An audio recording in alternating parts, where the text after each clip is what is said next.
Good morning, everybody. Is it off to a pretty good start? All right, we're going to take a little bit of a different turn today. Really happy to be here. Really happy that it's 23 degrees because that's balmy for what I'm used to up here. So I am going to jump into carbon today. And we're going to kind of attack carbon from a couple different viewpoints. We're going to talk a little bit about carbon market. First of all, I am not a carbon market. I just happen to work with a lot of them. So we'll talk about that a little bit. And then I'm going to talk about the role of carbon mostly on your farm and how that relates to production, soil health, cost savings, et cetera, et cetera. So for anybody out there that's ever heard of carbon, is this what you think of when everybody says carbon markets to you? It is a giant puzzle. It has got to be some of the most confusing stuff I've probably ever been involved with. I'd rather study soil microbes, to be honest with you, than try to figure out carbon markets. Is there anybody in here that is doing anything with carbon markets? Absolutely not a single one of you. Well, then we can skip the next 7 slides and just go straight into something fun. Okay, is there anyone interested in potentially looking at carbon market? Yeah? Okay, a few of you. All right, well, for the sake of those few, we'll go ahead and jump through a little bit more of this. Before we get into carbon, this is the biggest challenge that we see around carbon. Terminology drives me absolutely bonkers because I get a lot of people say, well, I want to measure carbon. Okay, well, what carbon? Okay. So a few key points, and I'll kind of make reference back to this as we go. Total carbon. This includes all of the carbon in your soil. Organic and inorganic. Organic carbon comes from plants and animals, microbes. Inorganic carbon is lime. Anybody here have high pH soils? Probably quite a few of you. You have a lot of inorganic carbon in your soil. Calcium carbonate, magnesium carbonate. So when the markets first came out, they came to me in 2018 and they said, we're going to measure total carbon. And I said, sounds good. I told producers if they wanted a large carbon payout, go buy 3 tons of lime, put the lime on your field, and then run a carbon test because your carbon just went way up. Carbon market people didn't like me very much. Farmers thought that was a pretty good idea, unless, of course, your pH was already 8, right? So then they moved to organic carbon. Total organic carbon and soil organic carbon, they are the same. They use those terms interchangeably all the time, so if you're ever talking to somebody about it, that's what they're referring to.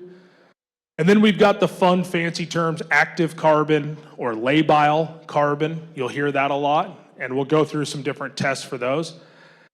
And then there's one at the bottom here, soil organic matter versus carbon. Most of us know what soil organic matter is, right? We've seen that. Even if you haven't run a soil test ever, you've got a pretty good idea what soil organic matter is. Soil organic matter is 58% carbon. The rest of it is nitrogen, phosphorus, sulfur, potassium, calcium. So it's one of the reasons why we focus so much in soils on organic matter. And we'll go through how are we going to measure these different things. And get the clicker to work, clicker. You know, I've done 1 million of these. There we go. It's all right, Melissa, I'll get it figured out, I promise.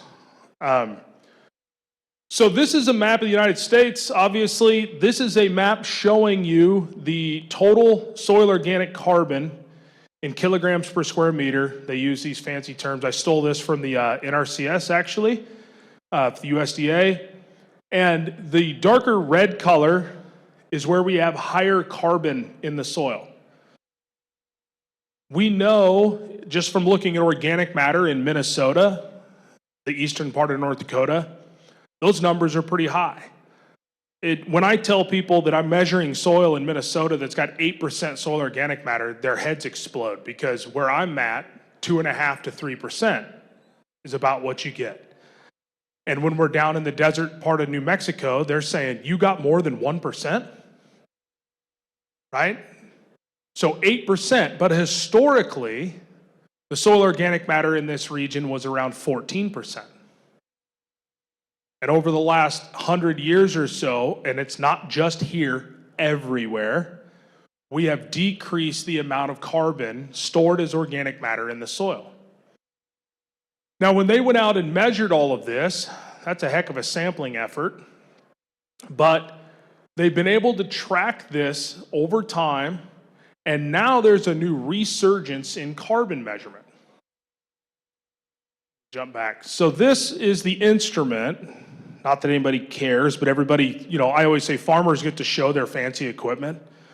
So this is one piece of our fancy equipment. We've got 4 of these, and these analyze carbon, and they also analyze total nitrogen. This is a LECO 928 dry combustion analyzer. They're made in Wisconsin. And the way this works is you take a little bit of soil, you weigh it into one of these ceramic boats, and you shove it into this furnace, and the furnace burns it. The furnace is at 1,650 degrees Celsius, so around 2,500 degrees Fahrenheit. Pretty hot. We have big air conditioners. But from that, they've been able to categorize all of these different classes and where this average bulk density is and how that relates to carbon. So this is what they do in carbon markets. They tell you your soil has 5% carbon. Great. Then they measure the bulk density of your soil, and they say your soil weighs this much per acre. They actually weigh it. Now, for most of us in the room, how much does a soil weigh? 2 million pounds. That's the shorthand. A soil 6 inches deep, 6 2/3 inches deep is 2 million pounds. Carbon market says that's not good enough. We have to actually measure bulk density. So if you know what your soil texture class is, a loamy sand or a silt loam, and I apologize because I don't know what all the textural classes are that are predominant in this region, but this will give you an idea of your bulk density. You are paid for carbon based on tons. It's a pretty neat little program, if they pay, right? I know that's the big concern for most people, why they've held out of these markets. The market itself, I'm going to show you how they calculate this. So they take soil organic matter or percent carbon, multiply it by a bulk density and the depth, and they say that you have 2.4 tons of carbon, you have 70 tons of carbon, etc. They're looking at a change. So they're going to start with wherever you are, and they're going to pay you for the change. Now, I'm giving you this background because this is the boring part. If you can get producers, or if you can get the markets to do this and pay, they will. And there is a huge growing drive for this market. Right now, the problem is the logistics. They're trying to figure out how to reach these other companies and sell these certificates. It's very difficult to do, but the certificates themselves are being demanded by companies like Boeing, Mercedes-Benz, John Deere, because they are looking for carbon offset credits. This is one of the ways they're hoping to get them. But how does this actually work? So I pulled up this demographic scale. Obviously, whoever put this together was selling compost, right? And they show carbon as a linear relationship, right? Rangelands are losing carbon, and all the carbon dioxide is leaving the soil to the atmosphere. But if you put on compost, it just somehow magically reverses that trend, and all the carbon leaves the soil or the atmosphere and goes into the soil. Right? It's a linear relationship. Now, we should all laugh at this because my daughter understands this isn't how this works. She's 7. But this is how carbon markets believe it works. But carbon is a cycle. And the reason I use this picture is because it looks like somebody's daughter drew this, and most likely did. Carbon is a cycle, and right now they're focused on just stacking carbon into this soil organic matter. But we have to have it going out of the soil to feed the plant and vice versa. We have tipped the scale with carbon. And again, you're sitting there going, I don't care about carbon markets, so why does it matter? Carbon is the energy that drives your entire system. It is the reason most of us showed up for breakfast this morning. Carbon is what makes you go, and it's what makes microbes grow. It's what makes your dogs, your livestock, and everything else grow. So carbon has to cycle through this system. And as we work through this, we're going to focus on it in the soil, and then I'm going to tell you, what do you get back from that? Not the payment from the market. What do you get back from that as a producer? This year, next year, etc. So if we just focus on the soil part, this is a really neat slide. This was published in 2020. Photosynthesis, carbon dioxide into the plant.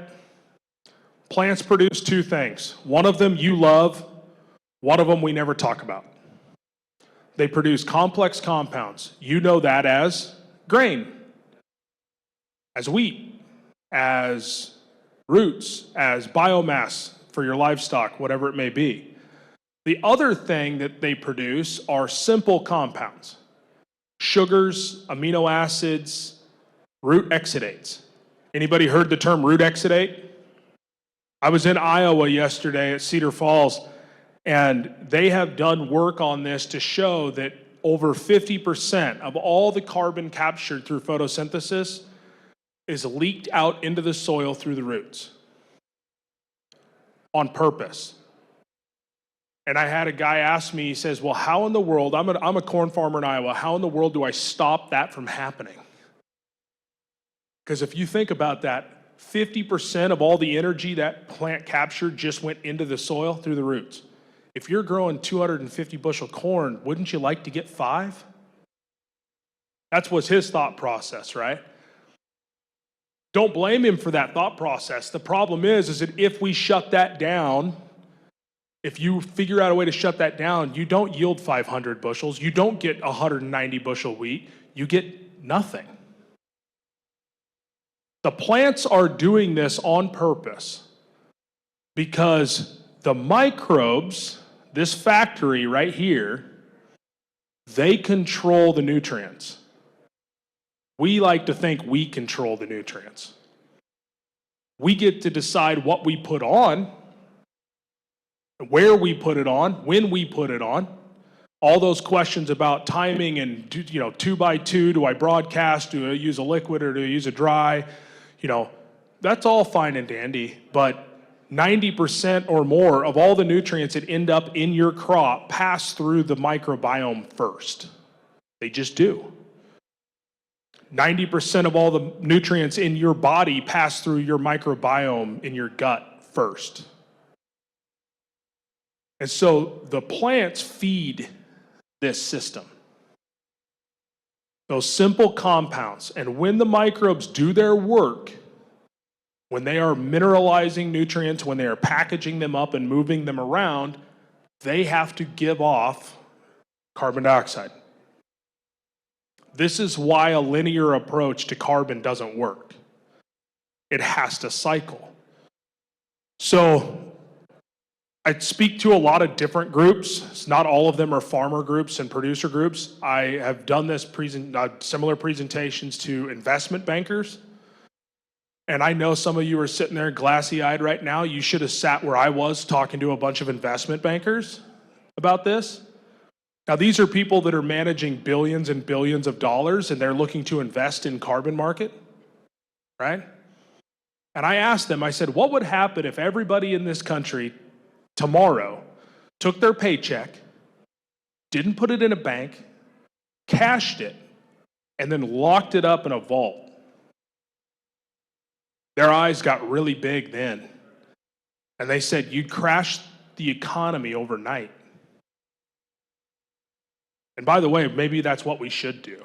It might help, give them a little scare a little bit. But they're right. You'd crash the economy overnight. And if we take all this idea of taking all this carbon out of the atmosphere and just pumping it into the soil to lock it up, they use the fancy term sequester, right? In proper banking, we call that smart investments or savings accounts. But in the soil, we'd call that sequester. And if we sequester the carbon forever, lock it in a vault, you shut down this entire economy. You can dump on all the product, all the fertilizer in the world you want. You will not get anything. So this has to work. Now, for the carbon market people, as the microbes do work and generate CO2 and release nutrients and build soil structure and all of those wonderful things, a very small amount of that carbon gets stored in the stable carbon pool. And they use these fancy words, extracellular metabolites. It just means leftover stuff. In other words, the stuff that the microbes didn't want to eat or couldn't eat all the way. Microbial necromass, dead microbes. Most of your soil carbon is made up of dead microbes. And so this is the old adage, is that it takes money to make money. It takes carbon to store carbon. If you want to build carbon in the soil, the fastest way to do it is to feed the system as much carbon as possible so the microbes grow and their population gets bigger, and now you've got more of them, and they die all the time, and then this becomes this stable pool. This is the part carbon markets should focus on. This is the part that if you can take advantage of as a producer, please do so. But this is the part that actually drives the economics on your operation.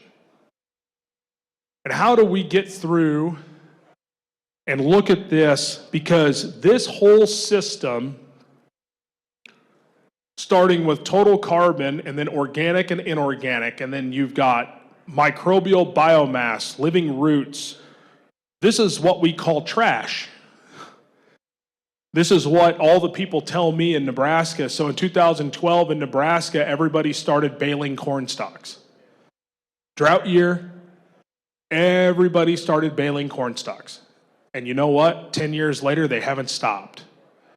You drive by every cornfield and every one of them has got baled corn stalks on it. And you ask them, why are you doing that? And they say, well, I got to manage the trash. I got to manage the residue if they want to be fancy with it. That residue is what feeds this system. And when we remove it, you take all the nutrients with it.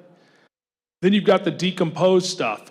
And once it gets down to this level, you've got soil carbon that's, they say, protected and unprotected.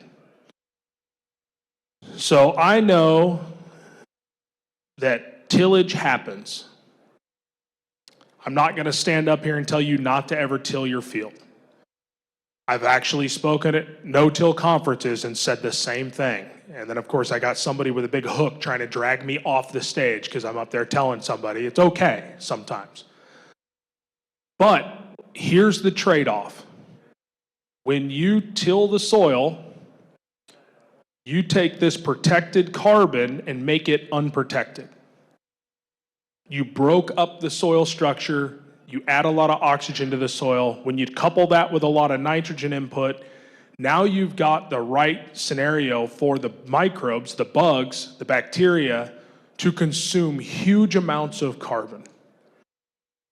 And when they do, the soil structure starts to collapse on itself. Has anybody ever seen a road being built?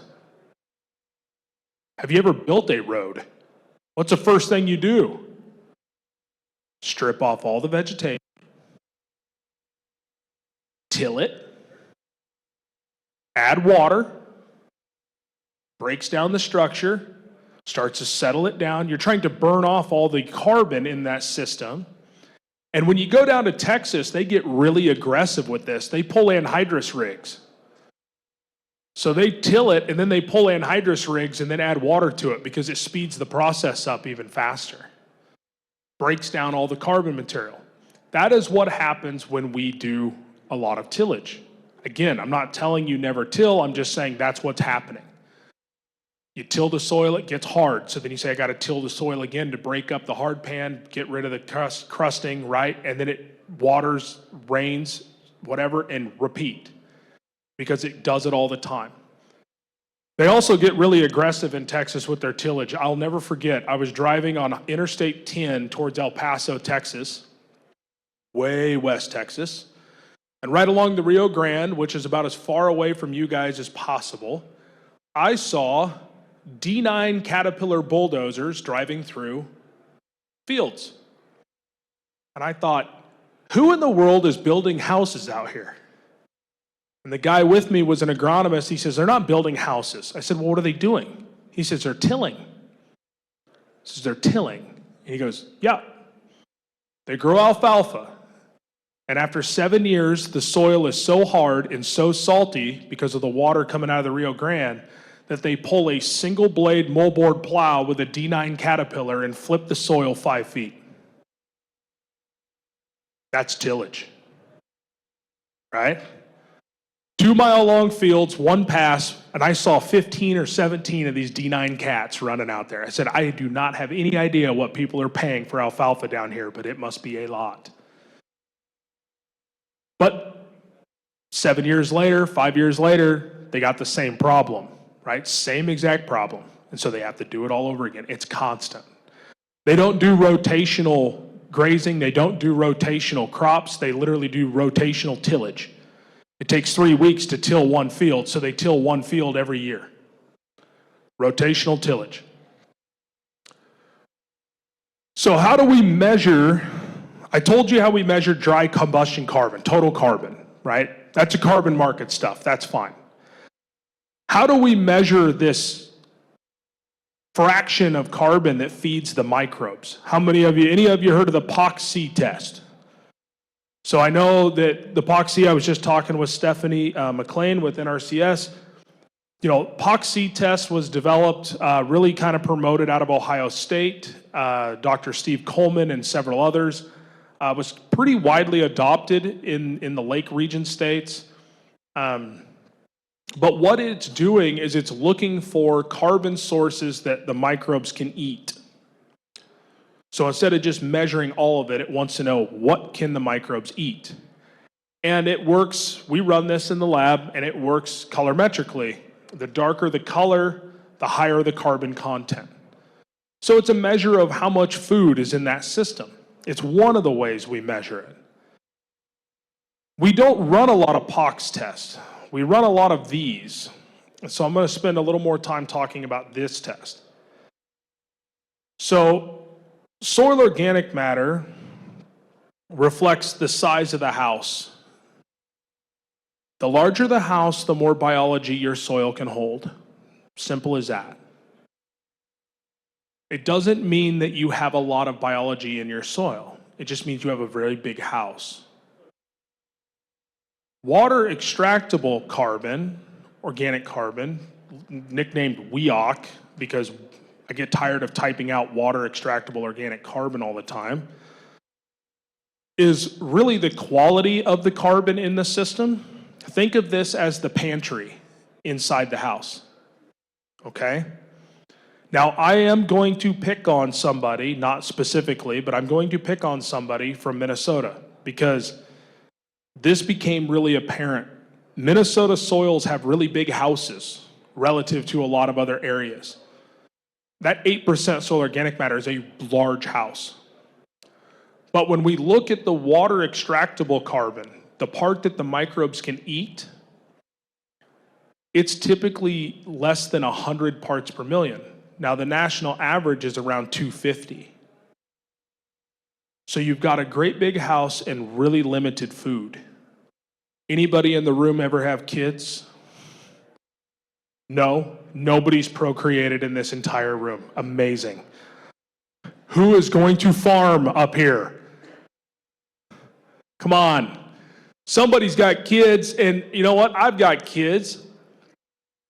Now, when they get to be teenagers, what happens if you don't put food in the house? You all know.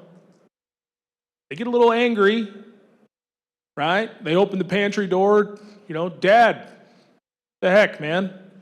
There's nothing in here but rice cakes. What am I supposed to do? Eat a rice cake. They get angry and they figuratively burn the house down. Okay? When the microbes run out of stuff to eat, what do they attack? The house.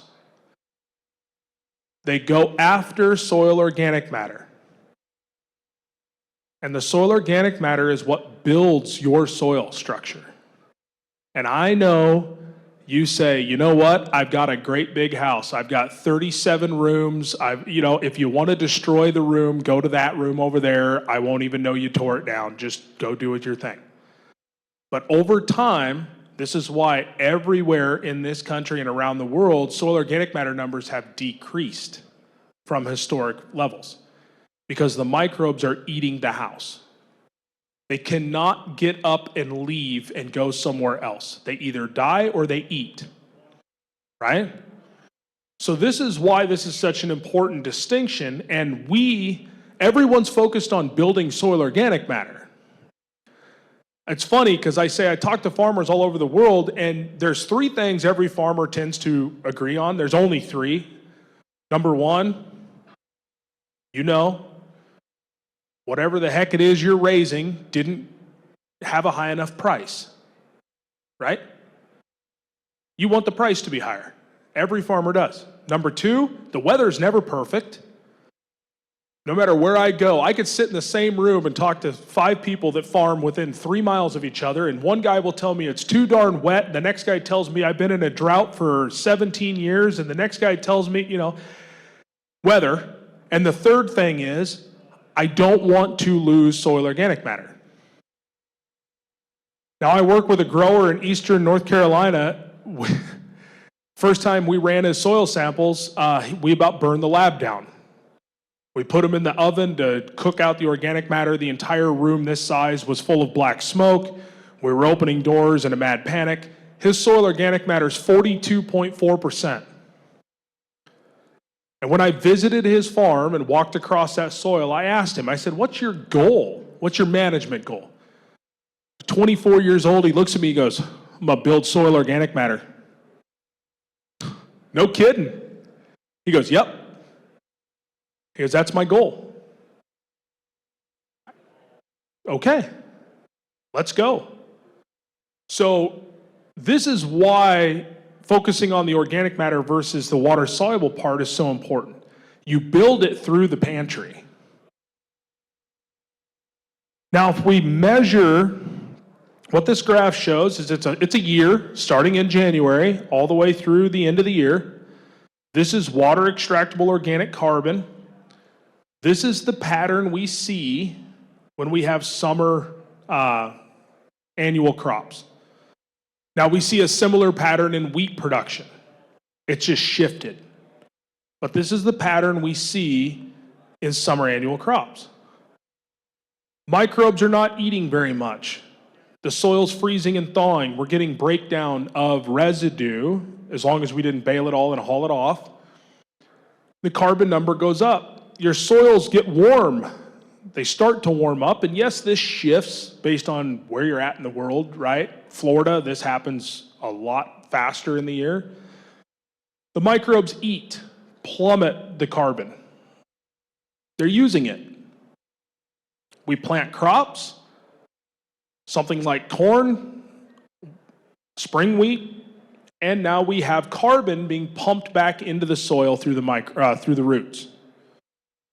We hit this kind of ebb and flow. We call that carrying capacity. In other words, the supply meets the demand, right? So we don't have a net gain or a net loss of carbon. We just have a steady state. We get this bump out here because this is typically where the roots slough. So in annual crops, this is where we do harvest and where all of that carbon goes back into the system. And then the microbes continue to eat until the soils get too cold. And they still eat, they just slow down. Okay? This is what it looks like when we have a summer annual with cover crops. Not that much different, but when we lay them overlap, this is what this looks like. So the top line here is with a cover crop, and the bottom line here is without. Same cash crop rotation. And again, this is not some magical, like, plant 30 different species type of thing. This is mostly just cereal rye. Now, I understand cereal rye and wheat don't always play nice together. Neither does cereal rye and corn, but this is just data from using a monoculture grass showing the effect on carbon. Wheat in a rotation, we're pushing that so hard in my part of the world because guys used to grow wheat and they got away from it, right? It's corn and beans, corn and beans. Corn is a carbon positive crop once out of every 2 years for 4 months. Soybeans are a carbon negative crop. And I'll pick on somebody a little further west of you. I talked to a grower over there, and I'm just sharing these stories because I'm just giving you real world farming feedback. But I talked to a grower over there, his soil looked like this stage. It was about this hard, a little dusty on top, and then concrete. And he said for the last 15 years he'd been growing soybeans. I said, and he said, yeah, those. It's 15 years, straight soybeans. And I asked him, I said, why soybeans for 15 years? He said, well, I always wanted to be a corn bean farmer, and for the first 15 years of my career, we couldn't grow soybeans here. I'm making up for lost time. I laughed. I said, you know what? That's fine. But the ramification of that is this. His soil had lost 6% soil organic matter in 15 years because they're a carbon negative crop. They suck carbon out of the system. And who's doing that? So here's the microbial factory. Has anybody ever tried to count microbes? That's one of the biggest challenges from my job as a microbial ecologist is they say, okay, well, how many microbes do I have? Now, this table came from Ohio State. 10 to the 8 is 100 million. 10 to the 9 is a billion. This is in a single teaspoon of soil. So you have a billion bacteria in a teaspoon of soil. Now, a teaspoon is about 1 gram. It's about the size of the end of your thumb, right? I told you earlier a soil to a depth of 6 inches weighs 2 million pounds. If you want to really get out a big calculator, convert that to kilograms, multiply that by 1,000, and then multiply that by 1 billion. You can't count these things. I gotta find that slide. I've got the slide with the number on it. The font is tiny and it's just a string of zeros for like 39 lines. But it's a tiny amount. But these are your workforce. This is who's doing this work. And we can measure those through soil respiration. So respiration is the other end of carbon, right? This is what we're measuring, the output of the microorganisms. So in a normal year, we all laugh because nobody knows what normal is. In a normal year, soil's dry and they re-wet. And I know this is when everybody in the room says, my soils have been wet for 7 years or my soils have been dry for 7 years. But they dry and they re-wet. And when that happens, the microbes come to life. They go dormant. And kind of like right now, most of you are dormant. And when I shut up and get off the stage, you'll come to life. Hopefully. When the microbes come to life, they eat. And I think lunch is a little bit later today. You will eat. And you generate CO2. So we're using this in the lab to mimic what's going on in your soil system. We can relate this to supply and demand. How much carbon is supplied in your system versus how much the demand is. We call that microbially active carbon. Why are we looking at this It all relates to that soil organic matter. Are you building or losing? So ideally, we want this number between 50 and 80%. So I get asked this question all the time, Lance, what should my soil respiration be? And I usually reply back and I say, I don't know, how much money should you spend every month? And they say, well, that's none of your business, is it? I said, right, it's none of my business, but it's related to what's your income. You all know when you sit down and look at the books and you say, man, I spent more than I make. You got to take the rest of it from somewhere else, the savings account, the soil organic matter in this case. Or we had a pretty good year. We made more than we spent. Now, as long as we can keep the government from knowing that, we're going to be okay. So let's go figure out a way to do something good with that. Build some assets, right? That's what the microbes do with soil organic matter. They either build it or tear it down. So if we go back to this and look at this rate equation, this is that same water-soluble carbon curve that we see without cover crops. Here is the respiration, the demand for carbon. And where we see this overlap, we're going backwards. Okay? Now, this isn't a huge overlap. It's going to happen at times, and it's going to happen in different systems.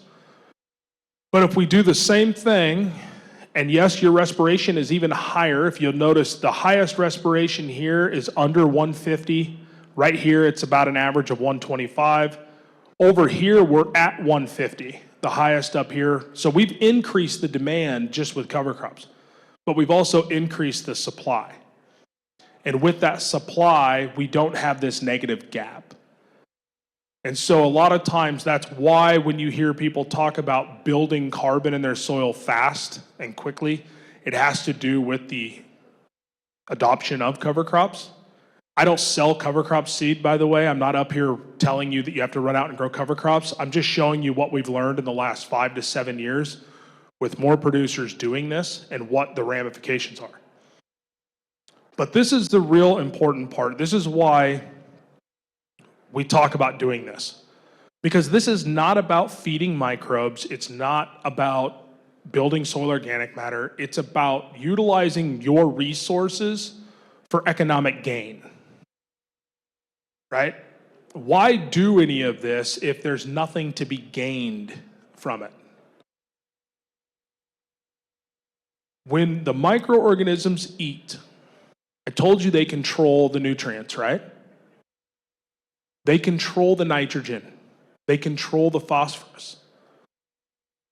And the only way they're going to move those in your system is with energy behind them. Okay? Most of you in here probably own a business, right? Do you have any employees? No, nobody owns a business. Who am I talking to? Like, no, we're all just students. I've got employees. What do employees want? Money. They want to get paid, right? And what am I willing to pay them for? The work. See, it's a pretty nice trade-off. If they don't do the work, I stop paying. If I stop paying, they stop working. Carbon is the payment. If we don't feed the microbes don't get paid, they stop doing the work. And then we go spend a lot of money on other things to compensate for that lack of work. See where I'm going with that? I'm not saying you shouldn't put fertilizer on. I'm all for fertilizer. But can anybody tell me how much nitrogen is removed in a bushel of wheat? I know it's going to vary based on the protein content, right? But on average, you know those numbers. For corn, for example, it's 0.68 pounds. 0.68 pounds of nitrogen in a bushel of corn. But yet, the University of Nebraska-Lincoln tells you that you need to apply 1.1 pounds to get a bushel. Why? Well, they say, well, because, we volatilize some, we lose it, right? Or if it's wet and you've got light soils, they say, well, we leach it, you lose it. The microbes tie it up. They hold it ransom. That's where most of it goes. They're the mafia. They take their cut because they're starving most of the time. And they use the nitrogen to access carbon that's locked up in soil organic matter. So if we can feed the system properly, we end up getting this cycling going. When we talk about carbon to nitrogen ratios, this is what we mean. So anybody in the room, please somebody, have livestock. Anybody? Okay, thank you. Man alive, okay. So when you feed livestock, you balance a ration, right? And we talk about it with livestock as energy versus protein a lot.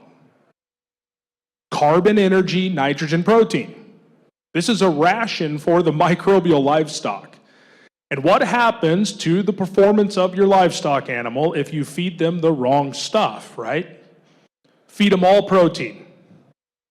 First of all, you never stand within 20 feet anywhere towards the back half of them. And number two, they don't perform well. Feed them all carbon. They don't perform well either, right? We have to supplement with protein. So when we balance this ratio, the microbes start to do some really good things for us. They put on weight, just like livestock. They gain weight, they replicate, we get more of them. And then they start to kick out nutrients. So this is a table that just from this one number, we say, okay, carbon to nitrogen ratio is above 20. Too much carbon or not enough nitrogen. And I say organic nitrogen. When I say organic, I don't mean organic fertilizer, I mean protein. We all want to eat steak. We do not want to eat pills, right? This is where most people are. And they say, well, I've got a nitrogen tie-up. Anybody ever tried to grow cereal rye and then they hear the comment, there's a nitrogen penalty with cereal rye? It's not the cereal rye itself, it's the fact that cereal rye has a C/N ratio of 60:1 when we terminate a lot of it. Really high carbon, low protein. The microbes then take your nitrogen fertilizer and they tie it up to break down the rye. It's also the reason in Illinois they started spraying UAN solution on corn stalks. They'd harvest corn and they'd put five gallons of UAN on corn stalks to try to get them to break down faster. It has to do with this. Now, when we balance this ratio, we get this huge outkick of nutrients. This makes up the gap. And this is where you get to save money. So when people tell me cover crops don't pay, by the way, has anybody talked to any of the NRCS officials on their cost share programs on cover crops recently? Holy cow, I just looked at numbers. You plant 2 species or more, they're gonna pay you like $90 an acre for this. One species, I think they're paying $60 an acre, something close to that. I was just visiting their booth. It's nuts. I remember when they were doing this and it was like, oh, here's $10. Here's $10 an acre to try this, right? Like, well, the seed costs 40. That excuse seems to kind of be going away a little bit. But the way the organisms get through this is through enzymes. And the reason I'm showing you this is because everyone says, well, how do these microbes control the nutrients? How do they do all of this? Well, they do it through functional proteins. Enzymes are just functional proteins.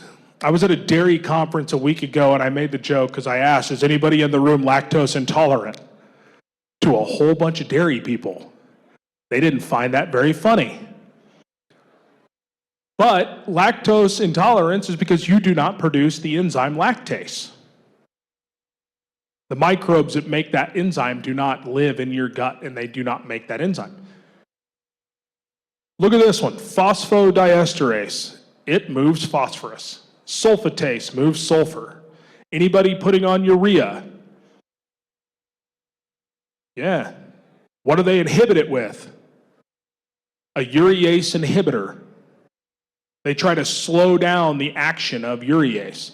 So the microbes have all these tools in their toolbox, and this is what they use to move all the nutrients through the soil. And this is just a short list. There's many more. The result of this is that as the nutrients are tied up in plant residue, they eat these things. The first thing they eat is protein. The second thing they eat is sugar. They give off carbon dioxide. This process is called immobilization. They are going to tie up these nutrients in their body. The nice thing is microbes don't live very long. A couple weeks. And when the microbes die, they are consumed by other microbes, and then this process gives off carbon dioxide, and we have mineralization. Mineralization is the conversion of protein, fat, nucleic acids, DNA, RNA that contain phosphorus, they contain sulfur. That is what releases that. And when we have a crop growing, that's where those nutrients come from. So even if we start on this side and put fertilizer in, it goes through this process. The only time it really doesn't too much is when we do foliar application for micronutrients. But all of your bulk application go through this process. So to summarize, and then I'm just going back to this slide to just tie it all together, and then I'm all done, I promise. To summarize this, is that this factory is the part that we've ignored in ag. And I don't mean producers, I mean everybody in ag. Soil testing, agronomy. The only time we ever talked about this in ag was from a plant pathology standpoint, disease. That's it. We took the human medicine approach to this and said, well, if it causes a disease, we're going to kill it. Problem is when you start killing the factory, not just the bad ones, the good ones, you shut this whole thing down, and it costs a lot of money and effort to make it work again. It's just not overly efficient. And so, again, in summary with this, I'm not telling you to stop putting on fertilizer. I'm not up here telling you that you shouldn't till. I'm not telling you that you have to grow cover crops.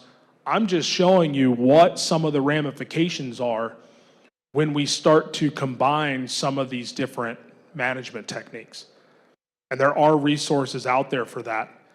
Now, the cherry on top is that if you do those things and you do build up this stable carbon pool, you have the ability right now to start looking at carbon markets. So what I have generally tell people is this: there's short-term investments and there's long-term investments. It's a lot of fun to go to the horse track every once in a while. The carbon market is a horse track right now. You can throw some money in, you can look at it, you can bet on it, and you might get a pretty nice payout, and it's fun. The rest of this is your long-term investment. The long-term investment side of this is how can you go from what you're applying today for nitrogen and be able to cut that. I can do that 20 pounds to the acre tomorrow with every single person in this room with no change to your management. That is the national average off of about 250,000 soil samples. We see it every state, I've got 37 different countries, that is what we see. It's 20 pounds average. The highest we see is about 160 pounds to the acre of reduction credit. Now I know you're sitting there going, I'm not cutting my N by 160 pounds. I'm not telling you to. But if you're farming 4,000 acres, 3,000 acres, what does 20 pounds an acre cost? Without any cost of loss of production, right? So if you can build up those systems, those are the economic gains for you.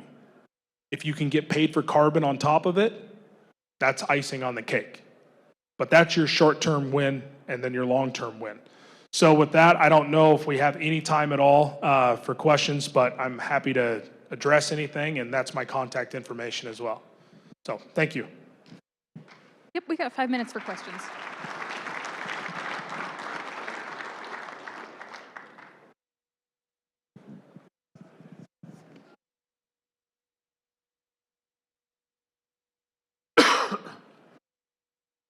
If you were a farmer, what would you do to most effectively get to the point you would like us to be at? I want you to be, yeah, that's a great question. I mean, I want farmers to be profitable. I mean, I know that sounds all evangelical standing up here. No, it's the greatest way for me to preserve my line of work, is for you to have a line of work that you enjoy and can make a living at. The biggest thing I tell people anytime they're looking at adopting any of these types of things is, number one, start with your absolute worst ground.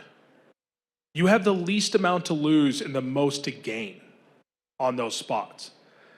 And start small, but look around at what other producers are doing. And I don't mean the neighbor across the fence, because then you're just going to do the same thing. But in your area, I mean, soil health was born in North Dakota.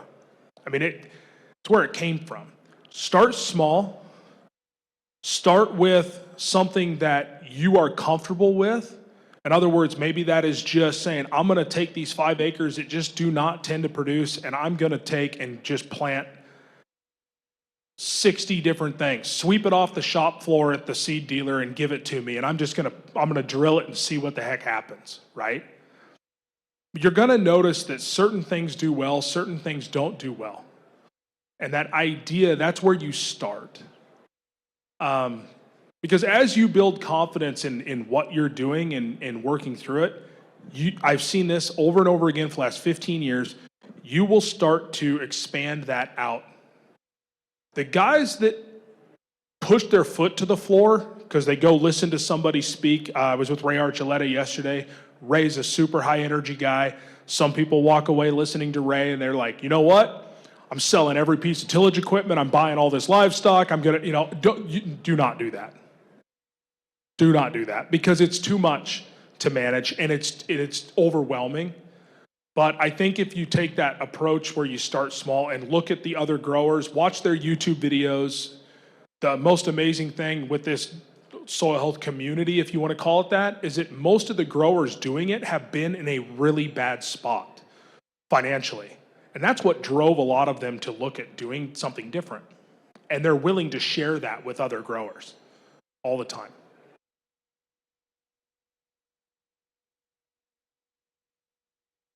Oh, and the other thing is I'll mention is redefine how you define success and failure. What I mean by that is that a lot of guys show slides of these cover crops, they grow them this tall, right? Or they show all this stuff. And some people think, well, in order for me to also be successful, that's what it has to look like, right? As people, we compare ourselves to other people. That is not success. If your job is to feed microbes and you've got roots 4 inches deep, do you know how long 4 inches is to a bacteria? I mean, that's like from here to the moon. So it's not, redefine that idea of what is success. And that helps a lot. Guys will plant 12-way mix and they only see 10 things grow and they say, I failed. What do you mean you failed? That's an 85% success rate. What would have happened if you would have planted a monocrop of just the one thing that didn't grow because you had a late frost? Now, see, that's a failure. But redefine that. That'll help a lot. Yes, sir. When we're looking at soil testing, when we're trying to build our WEOC, what tests are we should we be running through like our local ag vice laboratory? I know like we've done some stuff with Haney's, but you know, what are we looking to measure to kind of track our progress towards creating a better C/N ratio in our soils? So I mean, I'm a huge proponent of the Haney test. I first adopted it back in 2012 in the commercial setting. Every lab that did it at any other point did it after that. And there's been some variations in different things with it. So if you're working, I'm not overly familiar with all of AgVice's methods, but I know at one point they were running the Haney test. That doesn't mean you have to run the whole Haney test to get that number. You can ask them to look at just the water extract from the Haney test. So like we offer that as a standalone. We just take it out of the Haney test, you just run that water extract. But you can ask them to do that. And you're going to get the carbon and the nitrogen, and that will give you that ratio. And that is a good metric. The other thing you can do is you can look at it even outside of the lab. If I get people all the time say, well, I think I'm building carbon because my soil structure seems better, my infiltration seems better. Well, how do we measure that? Well, you don't have to measure it, you can observe it too. Stick a spade in the ground, you get a 2-inch rain, or work with the NRCS and get the infiltration ring. Those things are all indicators that you're moving in the right direction. If your residue is cycling faster, phenomenal piece of information, right? But in a lab setting, it would be the water-soluble carbon part. Yes? Yeah, that's a little hot. So say I'm doing steps like this, and I want to actually market this. Do I call up the head of Boeing and say, hey, I want you to pay me for carbon credits, or how does that part work? Yeah, you need to if you get a hold of the head of Boeing, let me know. I'd like to say a few things to them too.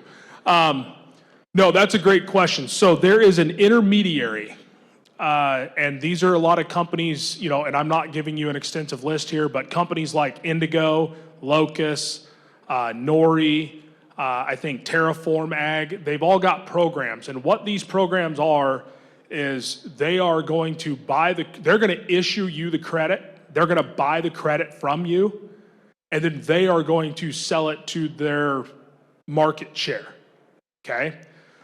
Now, with that being said, every one of those programs is supposed to have an overseer, a validation group, and it might be Yara, for example. It might be, they've changed names 15 times. It used to be Blue Source. These are the kind of the accreditation bodies. They make sure the labs are accredited. They make sure you're doing the right protocol. So if it's something you're interested in, here's the one thing I'll tell you. Do not run out and take a bunch of soil samples and send them to a lab to analyze carbon. Because if the program requires you to take a 6-inch sample and you took an 8-inch sample, you're out. So you have to know what program. You start by exploring those programs, Locus, Indigo, Nori, etc., and look at what they do and find a program that you think works best for you. And there's a lot of overlap within programs, so that's the other way. You can aggregate the different things. Maybe you're not ready to commit to one of them. Totally fine, get it. You follow their program, but then if you do that and your program then works for company A, B, C, D, E, then you can choose which one later. But they are the ones that issue you the credits. They sell the credits to the people at Boeing. All right, I think we got one more question. So Lance, you're spending some time talking a little bit here about carbon markets and carbon offsets. Have you dealt or worked anything with carbon insetting, where these industries, instead of buying other people's carbons, have to look at streamlining their own carbon indexes? And do you have thoughts or opinions on that? Yeah, so there's always two sides to carbon, right? I can either buy credits and offset, or I can increase my gross revenue as a business, or I can cut my expenses. And so some of these companies are trying to find ways to reduce their carbon credit footprint differently than just buying credits. So companies like Levi, for example, are saying we want to source cotton that's grown in a certain way. and they're using that as part of their carbon offset program or inset program. There's a relatively new thing out there right now called carbon intensity scoring. Anyone interested in that? It's kind of a take from the ecosystem services type of program, but looking at carbon. So they actually do a carbon footprint for your entire farm. So how much fertilizer are you putting on? How much diesel are you using, et cetera? And you get a carbon intensity score. You can still sell carbon credits outside of that, so it's a double win. I really do think that where this is going to go is that in the next few years, maybe 5 to 10 years, it's going to almost turn into a tax credit, kind of like an energy savings credit, and that will be done through the carbon intensity type program, because I think it's going to be easier for them to say, we're worried about your inset credits on your farm as it reflects ag industry as a whole, and you're willing to put in a high energy efficient set of windows, we're going to pay you so much. And be the same thing. You're willing to plant cover crops, we're going to give you a tax break incentive on that. But I think some of the larger companies are trying to attack it from both sides. I mentioned Levi's. Levi's not the only one. Starbucks is talking about it as well. It'll take time, though. It's a great question. One more?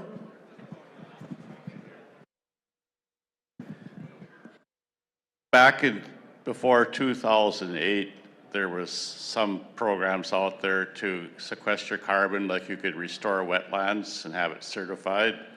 And when the worldwide Great Recession happened, the carbon credits went to zero.